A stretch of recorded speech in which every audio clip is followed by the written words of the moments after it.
I think one of my favorite stories in the Bible is in Luke chapter 15, talking about the prodigal son. I'll get more into detail around the end of the video why I like it, but the story goes that a man had two sons.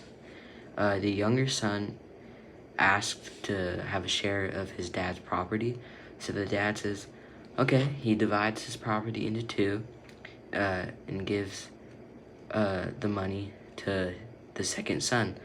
But after the second son receives that money, he packs up his stuff and just leaves his dad and older brother, goes to a foreign country and spends it on worthless things like parties. He gets drunk, he does all these terrible earthly things, and a huge famine strikes and he has no money left. So he is forced to work for a man to take care of the man's pigs.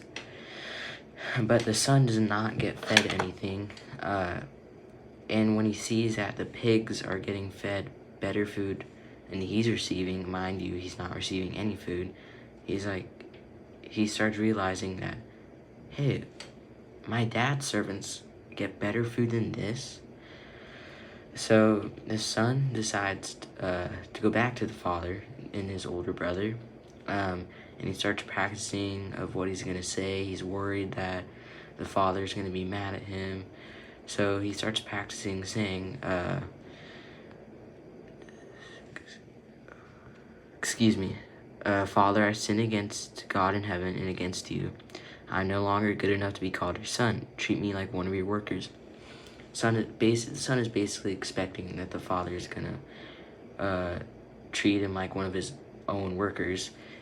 So anyway, the son goes back to his home, and when he was on the way, his father saw him, and his father ran to his son and hugged and kissed him.